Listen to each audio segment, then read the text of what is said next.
बिस्मिल्लाहिर्रहमानिर्रहीम, अस्सलाम वालेकुम। हम एनिमल किंगडम का चैप्टर हमने स्टार्ट किया हुआ है और एनिमल किंगडम में हमने पैराज़ोआ डुयन को कर लिया, यूमेटाज़ोआ में रेडिएटा ग्रेट और इसका मेंबर निडेरिया फाइलम उसको कर लिया। बाइलेट्रिया ग्रेट को शुरू किया, इसमें acoelomates the animals without body cavity उनको कर लिया मेंबर प्लेटीहेलमिन्थिस।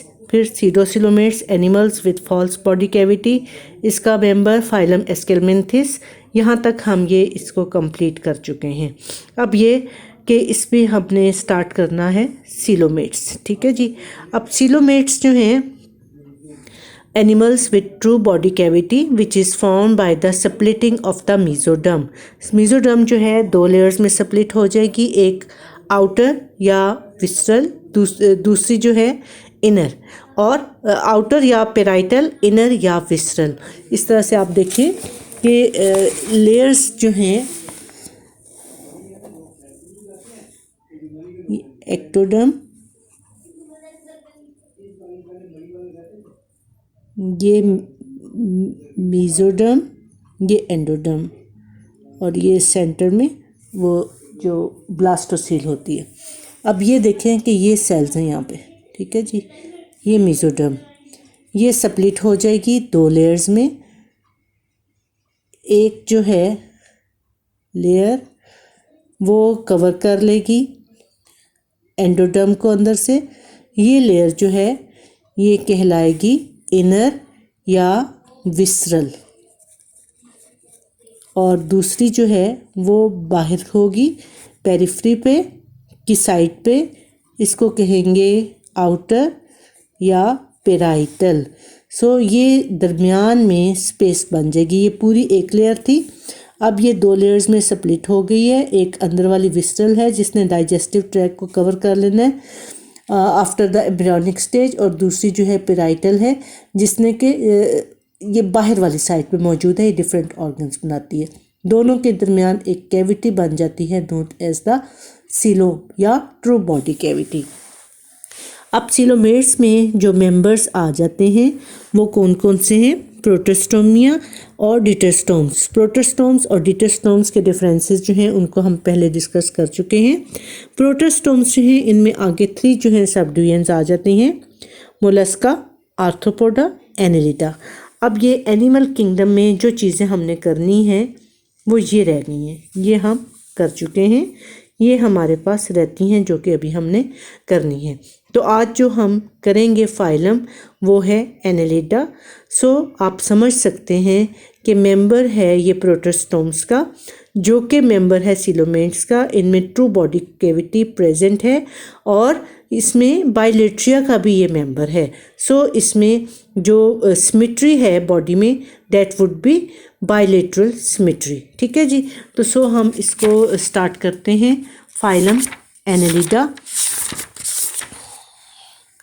अच्छा जी, फाइलम एनेलिडा के जो मेंबर्स हैं they are commonly known as segmented worms.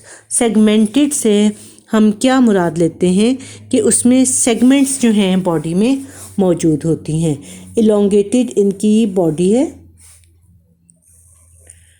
और इसमें सेगमेंट्स मौजूद हैं, 1 2 3 न्यूमरस सेगमेंट्स जो हैं वो मौजूद होते हैं। और इनको हम कहते हैं कि एनिमल्स की जो बॉडी है दैट इज़ मेटामेरिकली सेगमेंटेड।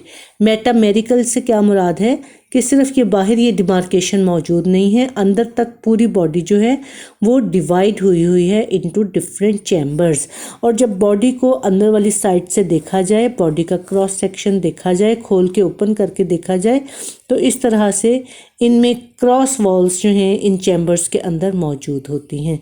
अब ये क्रॉस वॉल्स में कुछ चीज़ें जो हैं वो पहली इनिशियल सेगमेंट से शुरू होकर आखिरी सेगमेंट तक जाती हैं, वो इन क्रॉस वॉल्स के अंदर से गुजरती हुई चली जाती हैं। वो कौन सी चीज़ें होती हैं? वो ब्लड वेसल्स होती हैं, वो नर्व्स होती हैं। ये चीज़ें जो हैं वो इसके अंदर से गुजरती हुई चली जाती हैं। और कुछ फिर सेगमेंट्स के अंदर चीज़ें जो हैं वो इंडिपेंडेंट के इस सेगमेंट में अपनी हैं, इसमें अपनी हैं, इसमें अपनी हैं, हर सेगमेंट में अपनी होती हैं। तो सो बॉडी जो है दैट इज़ मेटामेरिकली सेगमेंटेड। तो इसमें जो वेरियस सिस्टम हैं वो काफ़ी हद तक डेवलप होते हैं। और इनका हैबिट जो है वो कैसा है, हैबिट और हैबिटेट दोनों हम देख लेते हैं। एक तो हमने बात देख ली कि एनिमल्स जो हैं वो ट्रिप्लोब्लास्टिक है, 3 लेयर्स थी, ट्रूसिलोम प्रेजेंट है, बाइलेटरल सिमेट्री है, और इसमें वर्म्स जो हैं वो प्रेजेंट हैं, जो कि इसके एग्जांपल्स हम दे सकते हैं। जो सबसे कॉमन एग्जांपल है वो है अर्थवर्म, जिसको हम केचुआ कहते हैं। बारिश के मौसम में ये गीली मिट्टी में से बाहर आ जाते हैं, अदरवाइज ये गीली मिट्टी के अंदर रहते हैं। और कुछ जो है इसमें से पैरासाइट्स भी हो सकते हैं। तो कुछ जो है इसमें से फ्री लिविंग हैं और पानी में रहते हैं। पानी जो है वो फ्रेश वाटर भी हो सकता है, मेरीन वाटर भी हो सकता है। मेरीन वाटर की एग्जांपल जो है दैट इज़ नीरिस, फ्रेश वाटर की एग्जांपल जो है दैट इज़ टाइलेरिया, और डैम्प सॉइल गीली मिट्टी की एग्जांपल जो है that is earthworm, which is the most common example. Her easily available होती है इसको ऑब्जर्व करने के लिए, वॉच करने के लिए। और कुछ जो है इसमें से पैरासाइट्स हैं, जिसकी कॉमन एग्जांपल जो है दैट इज़ द लीच, हाइड्रोडू। अच्छा जी, अब इसमें हम देखते हैं कि जो बॉडी के स्ट्रक्चर हैं और ऑर्गन्स हैं वो कैसे हैं। तो स्ट्रक्चर्स और ऑर्गन्स जो हैं वो सिस्टम्स के साथ डेवलप होते हैं।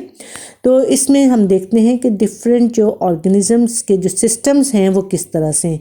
एक बात हमने इनकी बॉडी की तो देख ली कि इसमें बॉडी जो है उसमें सेगमेंट्स में डिवाइडेड है, और सेगमेंट्स में जब ये डिवाइडेड है बॉडी, तो कुछ इसमें सिस्टम्स के जो है एलिमेंट्री कैनाल है या ब्लड वेसल्स हैं, वो थ्रू आउट द लेंथ जो है वो रन करती हैं और शुरू से लेके आखिर तक प्रेजेंट होती हैं। बाकी सिस्टम्स जो हैं, फॉर एग्जांपल जो इसमें एक्सक्रीटरी सिस्टम है, एक्सक्रीटरी सिस्टम या एक्सक्रीशन जो है वो स्पेशल ट्यूब्स के ज़रिए से होता है। These are known as nephridia. अब हर ट्यूब में अपने नेफ्रीडिया जो हैं वो प्रेजेंट होते हैं। और ये इसको हम देख लेते हैं कि ये नेफ्रीडिया जो हैं ये कैसा स्ट्रक्चर है। अब ये देखिए जी, ये अर्थवर्म की बॉडी, ये एक सेगमेंट को हम डिस्कस इस वक्त करेंगे। नेफ्रीडिया, नेफ्रीडिया जो है एक ट्यूब लाइक स्ट्रक्चर है, एक फनल शेप ओपनिंग नेफ्रीडियोस्टोम से ये स्टार्ट होता है, और फिर दूसरी सेगमेंट में इसकी जो ट्यूब है नेफ्रीडिया वो प्रेजेंट होती है, बल इसमें आए हुए हैं, और फिर ये इसने यहाँ से ओपन हो जाना है।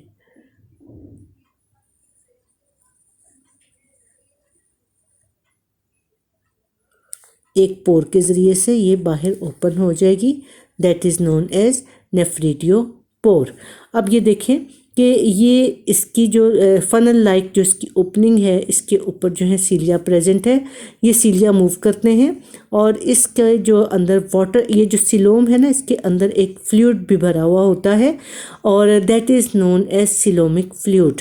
अब ये सिलोमिक फ्लूइड जो है, ये जहाँ पे इसके और बहुत से फंक्शंस को हम डिस्कस करेंगे। एक इसका फंक्शन ये भी है कि ये बॉडी की शेप को मेंटेन रखता है, कि अगर वो फ्लूइड जो है वो ना हो तो ये बॉडी जो है कोलैप्स हो जाएगी, अपनी शेप मेंटेन नहीं रख सकती। नो डाउट कि इसमें मसल्स की भी लेयर हैं, but they are very thin and delicate. Actual जो शेप बॉडी को देता है that is the water which is filled in these cavities and known as coelomic fluid। अच्छा, अब हम बात कर रहे हैं इसमें एक्सक्रीटरी सिस्टम की, कि ये जो सीलिया हैं ये इसमें से सिलोमिक फ्लूइड को मूव करेंगे। मूव करके जितने भी पार्टिकल्स जो कि रिमूव होने हैं वो इसके अंदर चले जाएंगे। इसके अलावा सिलोमिक फ्लूइड में से बहुत से वाटर कंटेंट्स, वाटर, मिनरल, बहुत सी चीज़ें इसके अंदर एंटर हो जाएंगी। ये जो इतनी लंबी ये ट्यूब है, इसमें बहुत ज़्यादा बल आए हुए हैं। इसका पर्पज़ क्या है कि जो एक्सक्रीटरी मटेरियल्स यहाँ पे आए हैं उसमें जितने यूजफुल मटेरियल्स हैं, जितना वाटर है which is required for the body, वो इसमें से डिफ्यूज आउट करके बाहर इस कैविटी में चला जाएगा। और बाकी जो कि मटेरियल्स रिक्वायर्ड नहीं होंगे बॉडी के लिए, एक्स्ट्रा होंगे, वो रिमूव हो जाएंगे थ्रू द नेफ्रीडियोपोर्स। ये इस तरह से यहाँ पे आप देखें कि ये एक सेगमेंट से शुरू हुआ, इसकी ओपनिंग जो है वो एक में है और जो बाहर ओपन हो रहा है वो दूसरे सेगमेंट में। इसी तरह ये जो दूसरी सेगमेंट है, यहाँ पे जो प्रीवियस सेगमेंट है उसकी ओपनिंग होगी नेफ्रीडियोस्टोम, और फिर ये दूसरी सेगमेंट के अंदर जाके यहाँ पे ये ओपन हो रहा है। ये नेफ्रिडियोपोर इसका यहाँ पे। इस तरह से हर सेगमेंट के अंदर जो है वो एक नेफ्रीडिया जो है वो प्रेजेंट होता है, और एक नेफ्रीडिया जो है वो 2 सेगमेंट्स में कंप्लीट होता है। कैसे? क्योंकि इसकी ओपनिंग जो है एक सेगमेंट में होती है, बाकी पूरा नेफ्रीडिया जो है उससे पिछले सेगमेंट के अंदर जो है वो मौजूद होता है। तो इसका एक्सक्रीटरी सिस्टम जो है इस तरह नेफ्रीडिया पे कंपोज करता है। अच्छा जी, एक्सक्रीटरी सिस्टम हो गया। उसके बाद इसमें जो है एक well developed central nervous system जो है वो मौजूद है, और it comprises a simple brain. Simple membrane कैसा होता है कि which is solid, double, longitudinal, ventral, nerve cord.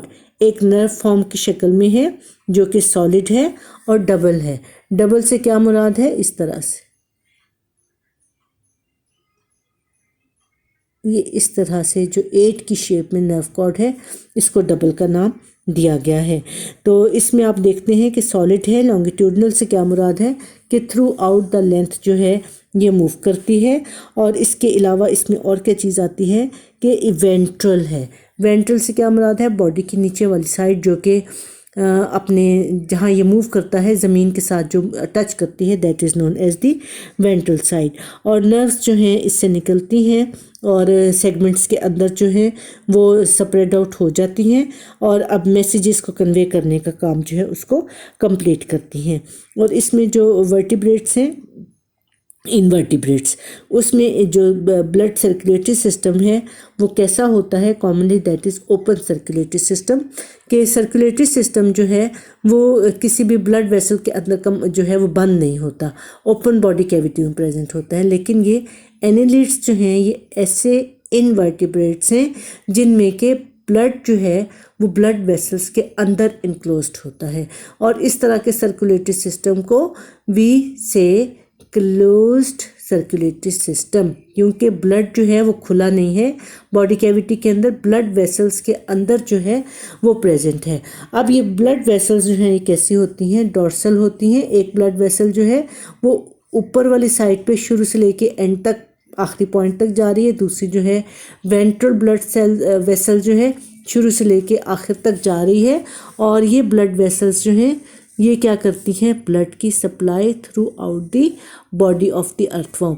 इसके अलावा ये डॉर्सल ब्लड वेसल और ये वेंट्रल ब्लड वेसल, इनको जोड़ने वाली ब्लड वेसल्स भी हर सेगमेंट में मौजूद होती हैं, which are known as commissural blood vessel. Commissural से क्या मुराद होती है? राब्ता करवाने वाली, कम्युनिकेशन करवाने वाली। तो ये दोनों जो डॉर्सल और वेंट्रल ब्लड वेसल्स हैं, इनका ब्लड इन कॉमिश्यूरल ब्लड वेसल्स के ज़रिए से एक्सचेंज होता रहता है, एक से दूसरे में, दूसरे से पहले में आता रहता है। अब रेस्पिरेटरी सिस्टम जो है वो इसमें प्रेजेंट नहीं है। वो क्यों? क्योंकि ये बॉडी जो है इसके मसल्स बहुत ही थिन लेयर के फॉर्म में प्रेजेंट होते हैं, तो जो इसको ऑक्सीजन चाहिए होती है अपने एटमॉस्फेयर से एब्जॉर्ब कर लेता है, और जो कार्बन डाइऑक्साइड रिमूव करनी है उसको by the process of osmosis and diffusion जो है वो डिफ्यूज़ आउट कर देता है। तो इसमें there is no need of respiratory system. और एक्सचेंज ऑफ गैसेज जो है that is by the diffusion and osmosis by the skin in blood capillaries. Skin से ब्लड कैपिलरीज से, और ब्लड कैपिलरीज से स्किन के ज़रिए से बाहर एटमॉस्फेयर में चला जाता है। अब स्किन जो है इसको इस पर्पस के लिए जो है कि रेस्पिरेशन होनी है, एक्सचेंज ऑफ गैसेस होना है, तो इसको मॉइस्ट रखना ज़रूरी होगा, अदरवाइज एक्सचेंज ऑफ गैस नहीं हो सकता।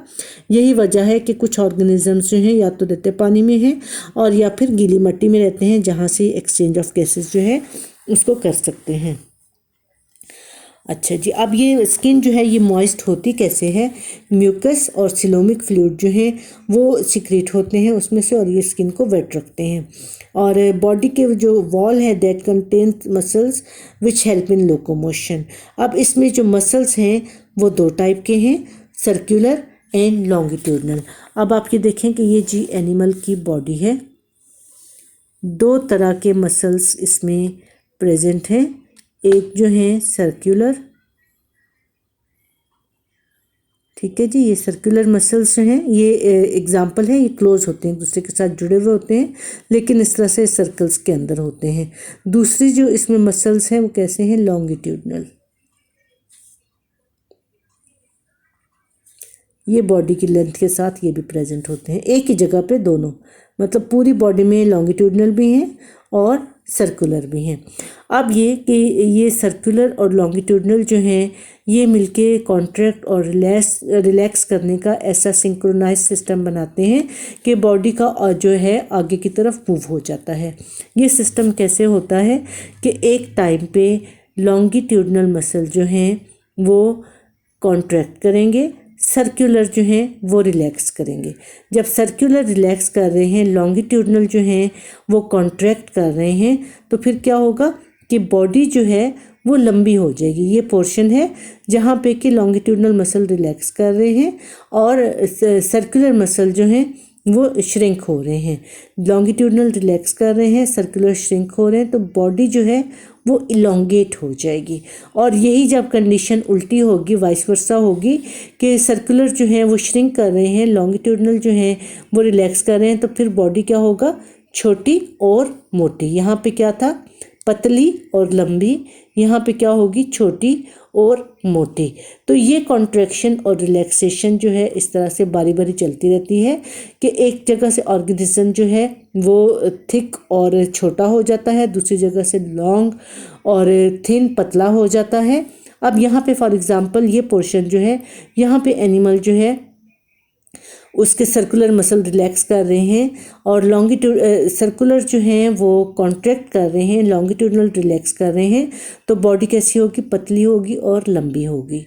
ठीक है जी। उसके बाद ये कि जब उल्टी कंडीशन होगी तो यहाँ से बॉडी जो है वो मोटी हो जाएगी और छोटी हो जाएगी। इस वक्त क्या होगा कि यहाँ पे नीचे जो है फुट लाइक स्ट्रक्चर जो है मौजूद होते हैं। अगर वो काइटिन के बने हुए हों तो दे आर नोन एज काइटी, और अगर ये सॉफ्ट हों तो दे आर नोन एज सीटी। अब ये कि जब बॉडी जो है इलोंगेट लंबी हुई हुई है और पतली हुई हुई है, तो ये सीटी जो है ये यहाँ से निकल के तो गीली मिट्टी के अंदर अब इनको पेनिट्रेट कर देंगे, घुसा देंगे। इससे क्या होगा कि ये बॉडी जो है अर्थवर्म की या किसी भी एनिलिड की यहाँ पे अटैच हो गई है। अब ये पीछे मुड़ के नहीं जाएगी जब तक ये खुद ना जाना चाहे, ये यहाँ पे अटैच हो गई है। अब पीछे जो बाकी के मसल थे वो कैसे होंगे कि सर्कुलर रिलैक्स करेंगे, लॉन्गिट्यूडनल जो हैं वो जो है इसमें स्ट्रेच होंगे, और जैसे ही सर्कुलर जो हैं वो रिलैक्स करेंगे तो क्या होगा कि बॉडी जो है छोटी हो जाएगी और मोटी हो जाएगी। इससे क्या होगा कि छोटी पहले लंबी और पतली थी तो पीछे थी, छोटी और मोटी होगी तो आगे की तरफ मूव कर गई। अब यहाँ पे ये कि जो सीटी हैं वो यहाँ पे मिट्टी के साथ खुद को अटैच कर लेंगे, ये रिलैक्स कर जाएंगे, ये यहाँ से मिट्टी को छोड़ देंगे, ये अटैच हो जाएंगे। अब ये कि मसल्स की कॉन्ट्रैक्शन और रिलैक्सेशन फिर ऐसी होगी कि ये पोर्शन जो है पतला और लंबा हो जाए। अब जब ये यहाँ पे ये अटैच है तो इस वक्त जब ये कि पीछे से ये अटैच है तो आगे से जब ये पतला और लंबा होगा तो आप खुद समझ सकते हैं कि आगे की तरफ मूव करेगा। कि पहले ये पीछे से जो था पतला और लंबा था, अब आगे से पतला और लंबा हुआ है, पीछे जा नहीं सकता क्योंकि मिट्टी के साथ अटैच है, फिर ये आगे की तरफ मूव करेगा। और ये मूवमेंट जो है रिपीटेडली होती रहती है कि मसल्स जो हैं एक पोर्शन से पहले जो है वो मसल्स की मूवमेंट की वजह से बॉडी जो है लंबी और पतली होती है, पीछे से मोटी और छोटी।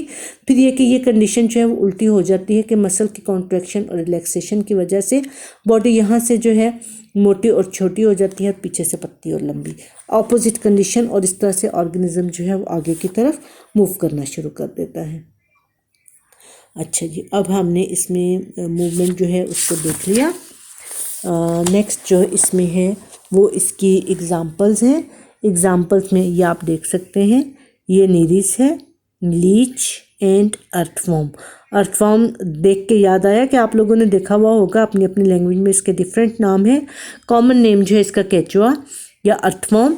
और ये अर्थवर्म हम देखें तीनों में आपको सेगमेंट्स जो हैं वो नज़र आ रहे हैं, अलग अलग सेगमेंट्स।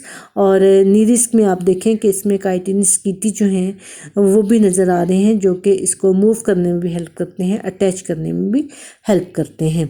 और बाकी ये कि लीच और अर्थवर्म में भी सेगमेंट नज़र आ रहे हैं, लेकिन चूँकि बाकी जो हैं इसमें जो पैरापोडिया जो फुट लाइक स्ट्रक्चर हैं सीटी, वो they are embedded in the sockets. अच्छा, अब इसमें एक चीज़ है कि वो ऑर्गेनिजम्स इस मेंबर के जो कि पैरासाइट्स हैं उनमें लोकोमोशन के लिए कोई सिस्टम नहीं है, कोई जो है उसमें ऑर्गन्स नहीं है और ना ही ये कि उनकी ज़रूरत है। तो सो ये that's it for the phylum Annelida. आगे जो इसकी क्लासिफिकेशन है, जो इसकी क्लासेस हैं, वो आपके सिलेबस में नहीं है, सो आपको करने की ज़रूरत नहीं है। फाइलम एनिलिडा आपका कंप्लीट हो गया। अगला जो है वो है फाइलम आर्थ्रोपोडा। आर्थ्रोपोडा के जो लफ्ज़ी मीनिंग है वो हैं जी jointed legs. Arthro for the joints, poda for the feet. के इसमें जो लेग्स हैं उनके अंदर जॉइंट्स मौजूद होते हैं। तो इसमें आप देखें कि इंसेक्ट्स भी हैं, लेकिन इंसेक्ट्स के अलावा और मेंबर भी इस फैमिली के, इस फाइलम के मौजूद हैं। और इसमें आप देखते हैं कि इसकी जो लेग्स हैं उनके अंदर जो है जॉइंट्स मौजूद होते हैं। उनकी वजह से, जॉइंटेड लेग्स की वजह से इनको जो है आर्थ्रोपोडा का नाम दिया जाता है। आप ये देखें कि स्पाइडर जो है ना वो इंसेक्ट नहीं है, लेकिन आर्थ्रोपोडा का मेंबर है। उसकी लेग्स जो हैं उनके अंदर जॉइंट्स पाए जाते हैं, जोड़ हैं उसमें। ये इसकी सबसे जो इम्पोर्टेंट फीचर है वो यही है कि इसकी जो लेग्स हैं उनमें जॉइंट्स हैं। ठीक है जी। अब ये देखें कि आपसे अक्सर इस किस्म के छोटे छोटे क्वेश्चन पूछे जाते हैं कि ये मेंबर जो है, कोई एनिमल आपसे पूछ लिया जाए कि ये फाइलम आर्थ्रोपोडा का मेंबर क्यों है, रीज़न बताएं। इंसेक्ट आपके सामने रखा हुआ है या कोई भी मेंबर जो है इस फाइलम का आपके सामने रखा हुआ है और आपसे पूछा जाएगा specially practical point of view से कि आपने कैसे पहचाना है कि ये आर्थ्रोपोडा का मेंबर है। तो इसकी कम से कम एक रीज़न ज़रूर लिखनी भी होती है और बतानी भी होती है कि जी मैंने पहचान लिया कि ये आर्थ्रोपोडा का मेंबर है। क्यों? क्योंकि इसकी लेग्स जो हैं उसके अंदर जॉइंट्स जो हैं वो मौजूद हैं। बाकी ये कि बॉडी इसमें भी जो है सेगमेंटेड है और हर सेगमेंट जो है वो दूसरी सेगमेंट के साथ अटैच होती है। और मॉडिफाइड पोर्शन जो है वो क्यूटिकल का, वो इसको अटैच करता है with a thin and flexible material. अच्छा जी। अब इसमें ये कि इनकी जो जॉइंटेड अपेंडेजेस हैं, अपेंडेजेस से क्या मुराद है, लेग्स, और these appendages have been modified for special functions. क्योंकि ये एनिमल्स जो हैं उन्होंने हर जगह रहना है, पानी में भी रहना है, खुश्की में भी रहना है, हवा में भी रहना है। तो अपने अपने जो फंक्शंस हैं, जो लोकोमोशंस हैं, उसके मुताबिक इन्होंने अपने अपने ऑर्गन्स जो हैं उनमें मॉडिफिकेशन जो है वो लेके आए हुए हैं। और इसकी कॉमन एग्जांपल जो हैं वो क्या है, जॉइंटेड लेग्स। अच्छा जी। अब ये कि इनका जो ओरिजिन है वो एनिलिड्स के साथ साथ चलता है, क्योंकि इसमें एक चीज़ जो हमें कॉमन नज़र आ रही है, सेगमेंटेड बॉडी, और इसके अलावा इसमें जो है अपेंडेजेस और क्यूटिकल, ये सब चीज़ें जो हैं वो इसको रिजेंबल करवाती हैं with that of the other phylum. अच्छा जी। अब आर्थ्रोपोड्स जो हैं they are variable in the structure और they are worm like, for example centipede, while others are flying insect with the body divided into distinct regions. कौन कौन से 3 distinct reason? ये बचपन में आपने पढ़ा कि कीड़ों के जिस्म के 3 हिस्से होते हैं और यही 3 हिस्से जो हैं वो इनकी बॉडी के पार्ट्स हैं। अच्छा जी। अब ये कि इनके जो ओरिजिन है वो तो हो गया एनिलिड्स के साथ हो गया। अब बॉडी के 3 पार्ट्स कौन से हो गए? Abdomen, thorax and head, sir, धड़ और जिस्म। तो यहाँ पे आप देखें कि एब्डोमेन, थोरैक्स एंड हेड 3 इसके मेजर ये बॉडी के पार्ट्स हैं। अच्छा, इसमें जो है स्ट्रक्चर वाइज ये कि इनमें काफ़ी जो है वो वेरिएशन है कि इसमें कीड़ों की तरह के सेंटीपीड्स भी हैं और दूसरे जो हैं इसमें फ्लाइंग इंसेक्ट्स भी हैं और इसके अलावा इसमें हेड और थोरैक्स और एब्डोमेन भी हैं। तो वैरायटी जो है इस फाइलम में बहुत ज़्यादा है। इससे आप समझ सकते हैं कि इसके मेंबर्स जो हैं वो भी उतने ही ज़्यादा हैं और बॉडी जो है इसको कवर किया हुआ है with waterproof chitinous cuticle secreted by the epidermis.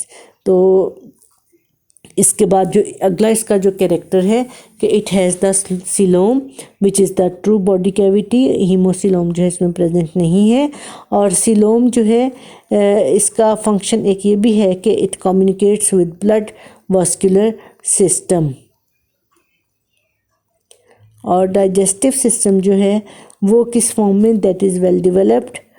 और वेल डेवलप्ड कैसे कि इनकी जो एलिमेंट्री कैनाल है ये जिसको हम डाइजेस्टिव ट्रैक का नाम देते हैं, इसकी 2 ओपनिंग्स हैं।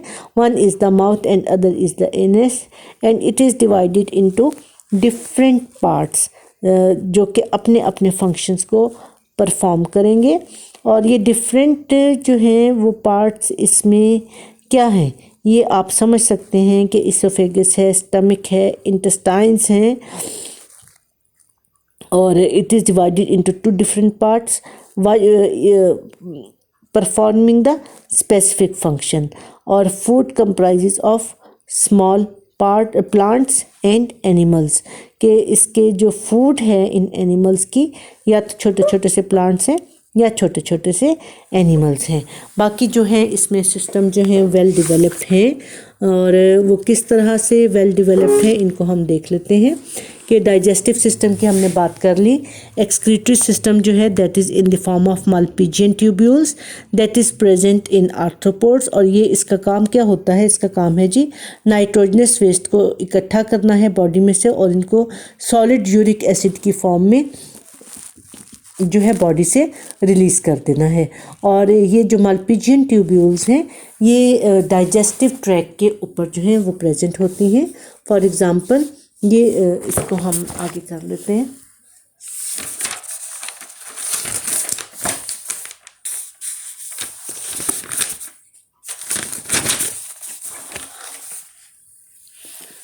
ये इंसेक्ट की बॉडी, तो ये इसमें जो है इसका डाइजेस्टिव सिस्टम है, फूड है, ये फूड पाइप, उसके बाद स्टमक, उसके बाद इंटेस्टाइन। और इंटेस्टाइन जो है वो इस तरह से पूरी बॉडी में रोटेट होते होते आखिरी पोर्शन में आके ब्रॉड भी हो जाती है और रोटेट भी नहीं होती है।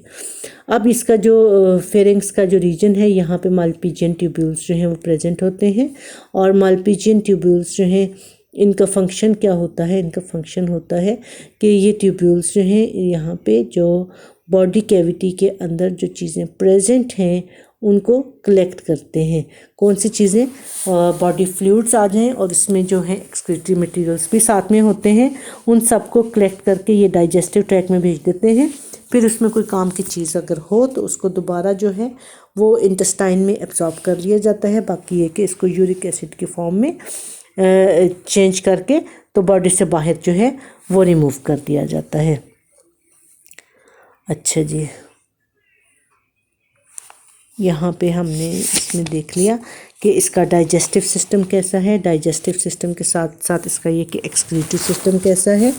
नर्वस सिस्टम जो है वो भी प्रेजेंट है जो कि पेयर्ड गैंग्लिया, 2 गैंग्लिया के फॉर्म में प्रेजेंट होता है जिसको ब्रेन का नाम भी दिया जा सकता है। और इसके साथ that is connected with the central blood with ventral blood nerve cord. और गैंग्लियन जो है वो प्रेजेंट है, हर एक सेगमेंट में एक गैंग्लियन प्रेजेंट है।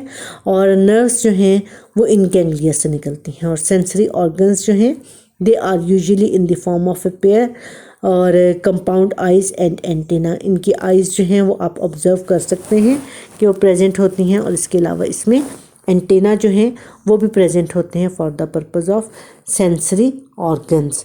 तो बाकी जो इसके सिस्टम रह गए हैं उसको इंशाल्लाह ताला फिर नेक्स्ट कवर कर लेंगे। It's enough for today. अल्लाह हाफिज़।